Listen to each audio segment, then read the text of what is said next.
అయోధ్య రాముల వారిని తలుచుకోకుండా ఉండలేము. అలాగే అయోధ్య పూజా సామాగ్రి కూడా వాడకుండా ఉండలేము. అయోధ్య పూజా సామాగ్రి వాడండి, మీ పూజని పరిపూర్ణం చేసుకోండి. డీలర్షిప్, డిస్ట్రిబ్యూషన్, హోల్సేల్ కై సంప్రదించవలసిన నంబర్లు. ఈ పత్రికా సమావేశంలో నాతో పాటు పాల్గొంటున్న సహచర శాసనసభ్యులు శ్రీ ఎన్ఎం శ్రీనివాస్ రెడ్డి గారు, పిసిసి ప్రధాన కార్యదర్శి వినోద్ అన్న గారు, సీనియర్ కాంగ్రెస్ నాయకులు ఎన్పి వెంకటేశ్వర గారు, జిల్లా కార్యదర్శి సిరాజ్ ఖాద్రి గారు, ఐఎన్టీసీ అధ్యక్షులు రాములు యాదవ్ గారికి, టౌన్ ప్రెసిడెంట్ లక్ష్మణ్ యాదవ్ గారు, మైనార్టీ ప్రెసిడెంట్ ఫయాజ్ గారికి, కృష్ణ గారికి, ముఖ్యంగా మా మీడియా మిత్రులకు అందరికీ కూడా పేరు పేరున హృదయపూర్వక ధన్యవాదాలు. ముఖ్యంగా ఈనాటి పత్రికా సమావేశం యొక్క ముఖ్య ఉద్దేశము మన పాలమూరు ముద్దు బిడ్డ గౌరవ ముఖ్యమంత్రి శ్రీ యనమల రేవంత్ రెడ్డి గారు రేపు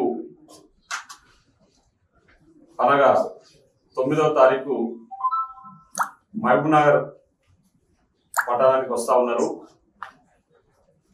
ఈ సందర్భంగా ఈ సమావేశాన్ని ఏర్పాటు చేయడం జరిగింది. ముఖ్యంగా ముఖ్యమంత్రి గారి పర్యటన వివరాలు ఏంటంటే, రేపు మధ్యాహ్నం 12:45 గంటలకు చాపర్ల వచ్చి కలెక్టరేట్ దగ్గర ల్యాండ్ కావడం జరుగుతుంది.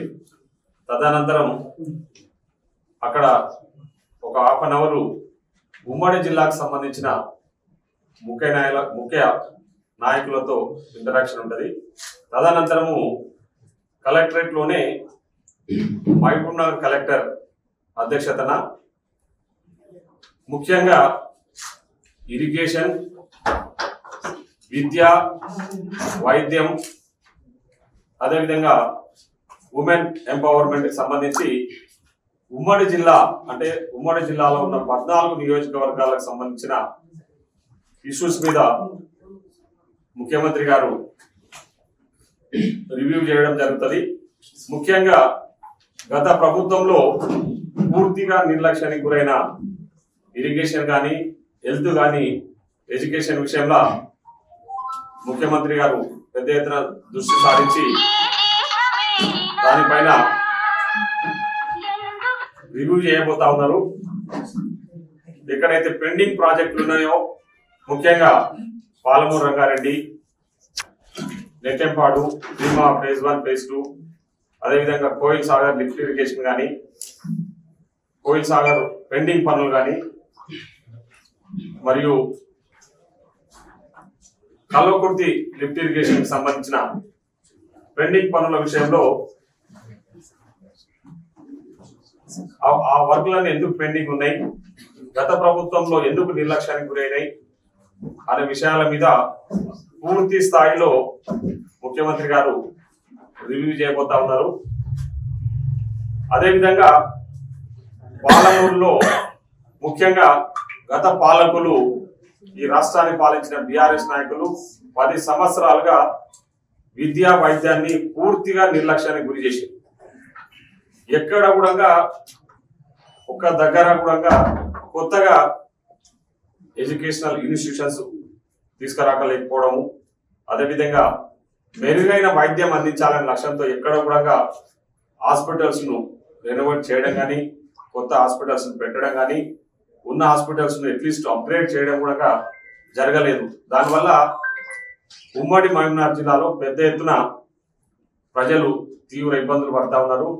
చిన్న రోగం వచ్చినా కూడా హైదరాబాద్ పోయి చూపించుకోవాల్సిన పరిస్థితులు ఏర్పడ్డాయి. కాబట్టి ఇవన్నీ కూడా మా ఉమ్మడి జిల్లాకు సంబంధించిన ఎమ్మెల్యేలు అందరము ముఖ్యమంత్రి గారి దృష్టికి తీసుకెళ్లడం జరిగింది. సో ముఖ్యమంత్రి గారు ప్రత్యేకంగా దృష్టి సారించి ఇవన్నిటిపై రివ్యూ చేయాలనే లక్ష్యంతో ఇవన్నీ కూడా రివ్యూ చేసి త్వరితగతిన పూర్తి చేసి, కొన్ని పెండింగ్ పనులన్నీ కూడా త్వరితగతిన పూర్తి చేసి, అదే కొన్ని కొత్త పనులు కూడా మహబూబ్నగర్ శాంక్షన్ చేసి చేయడానికని రేపు గౌరవ ముఖ్యమంత్రి గారు శ్రీ యనమల రేవంత్ రెడ్డి గారు రేపు రాబోతా ఉన్నారు. ఈ కార్యక్రమానికి ఉమ్మడి జిల్లాకు సంబంధించిన ఎమ్మెల్యేలు అందరూ కూడా పాల్గొంటా ఉన్నారు. అదేవిధంగా 5 జిల్లాలకు సంబంధించిన కలెక్టర్స్, సంబంధిత శాఖలకు సంబంధించిన ముఖ్య అధికారులు కూడా ఈ రివ్యూ మీటింగ్ లో ముఖ్యమంత్రి గారితో పాల్గొనబోతా ఉన్నాం. సో పారదర్శకంగా చాలా ట్రాన్స్పరెంట్ గా ఎక్కడెక్కడ గత ప్రభుత్వాలు తప్పిదాలు జరిగినాయో ఆ తప్పిదాలన్నీ కూడా సరిచేసి ప్రజలకు అన్ని రకాల వసతులు కల్పించాలి, విద్యా వైద్యం అందించాలి, అదేవిధంగా ఇరిగేషన్ ను త్వరితగతిన పూర్తి చేసి పాలమూరు రంగారెడ్డిని పూర్తి చేసి మహబూబ్నగర్ జిల్లా ప్రజలకు సాగునీరు అందించాలనే లక్ష్యంతో ముఖ్యమంత్రి గారు చాలా కృతనిశ్చయంతో ఉన్నారు. కాబట్టి సో ఆ కార్యక్రమాన్ని తీసుకోవడానికి కోసమనే రేపు ఈ రివ్యూ మీటింగ్ ఏర్పాటు చేసుకున్నాము. దాంట్లో భాగంగా రేపు ముఖ్యమంత్రి గారు వస్తా ఉన్నారు. కాబట్టి నేను ఇక్కడ ఉన్న పాత్రికేయ మిత్రులను కానీ అదేవిధంగా ఉమ్మడి జిల్లాకు సంబంధించిన ముఖ్య నాయకులు, కార్యకర్తలు అందరూ కూడా రేపటి కార్యక్రమానికి రావాల్సిందిగా కోరుతా ఉన్నాం. రివ్యూ మీటింగ్ అనంతరము 5 గంటలకు ఏఎస్ఎన్ గార్డెన్ లో, అక్కడే పక్కనే ఉన్న ఏఎస్ఎన్ గార్డెన్ లో పబ్లిక్ మీటింగ్ కూడా ఒకటి పెట్టబోతా ఉన్నాం. అంటే కార్యకర్తల సమావేశం, ఓన్లీ ముఖ్య కార్యకర్తల సమావేశాన్ని, పబ్లిక్ మీటింగ్ మీన్స్ ముఖ్య కార్యకర్తల సమావేశాన్ని ఏర్పాటు చేసి అక్కడ కార్యకర్తల సమావేశంలో ముఖ్యమంత్రి గారు కార్యకర్తలు, కాంగ్రెస్ పార్టీ కార్యకర్తలు, నాయకులకు ఉద్దేశించి కూడా ప్రసంగించడం జరుగుతా ఉందని చెప్పేసి ఈ సందర్భంగా తెలియజేస్తాం. Thank you. మీడియా సమావేశానికి వచ్చేసిన జిల్లా అధ్యక్షులు, అలాగే సీనియర్ నాయకులు, పాత్రికేయులు అందరికీ పేరు పేరు నమస్కారం.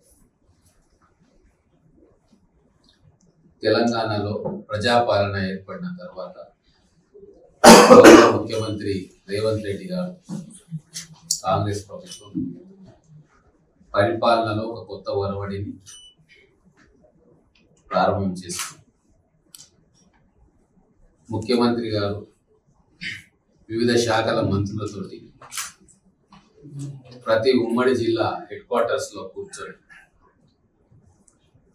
ఆ గతంలో ఉమ్మడి జిల్లా పరిధిలో వచ్చిన జిల్లాల నాయకులను, శాసనసభ్యులను, అధికారులను పిలిచి జిల్లాలో ఉన్న ముఖ్య అంశాలేంటి, సమస్యలేంటి క్షేత్రస్థాయిలో ప్రత్యక్షంగా తెలుసుకునేందుకు వారు హైదరాబాద్ వదిలి జిల్లాలో కార్యక్రమాన్ని శ్రీకారం చుట్టారు.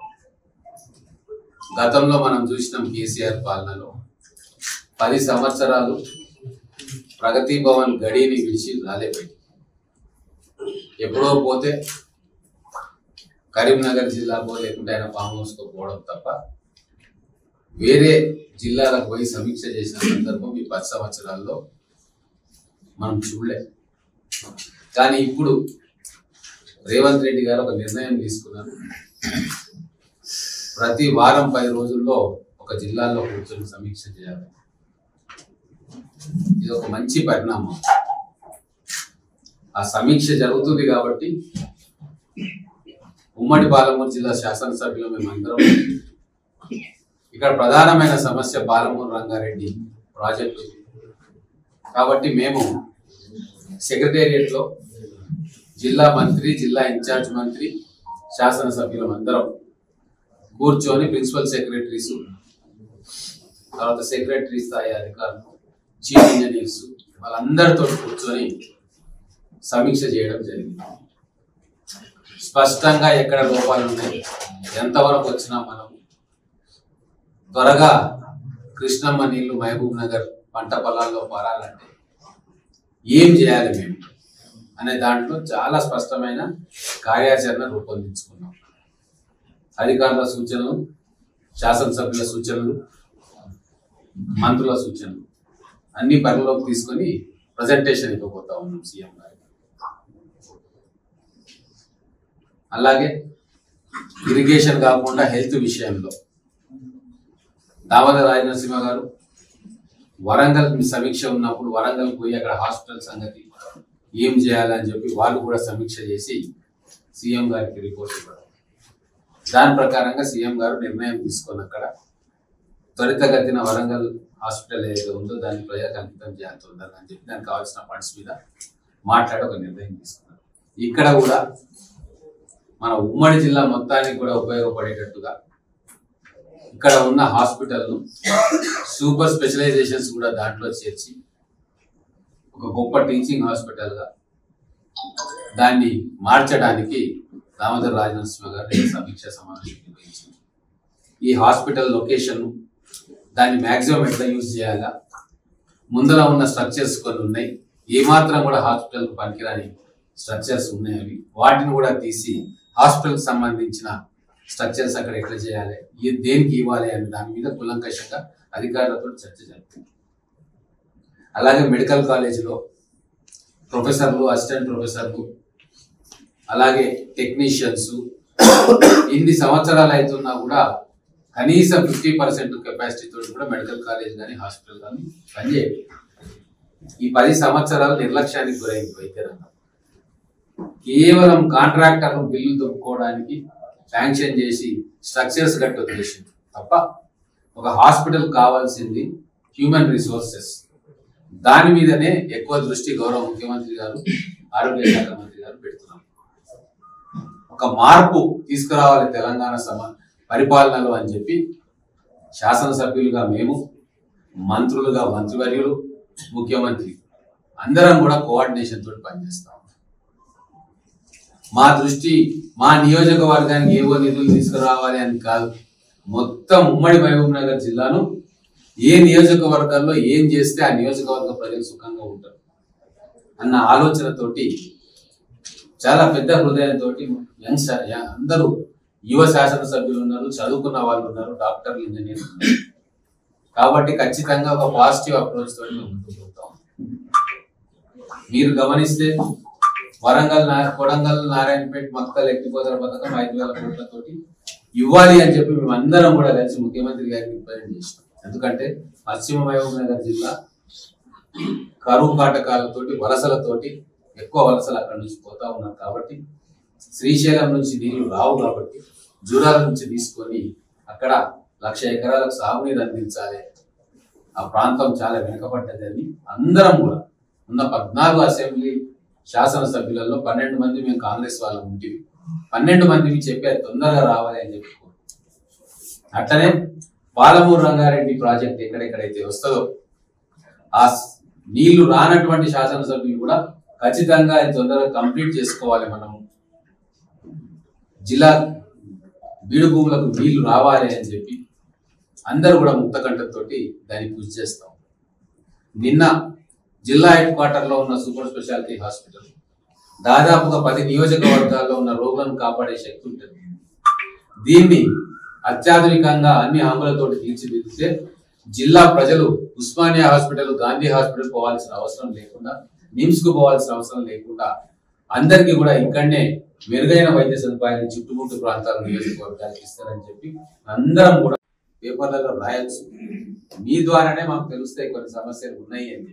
వాటిని ఖచ్చితంగా అధికారుల దృష్టికి, మంత్రుల దృష్టికి, ముఖ్యమంత్రి గారి దృష్టికి ఈ సమావేశంలో కాకుండా మేము కలిసినప్పుడైనా ఏ ప్రాంత సమస్యలు ఉంటే ఆ ప్రాంత శాసనసభ్యులు ఖచ్చితంగా వాటిని ముఖ్యమంత్రి గారి దృష్టికి తీసుకుపోతారు.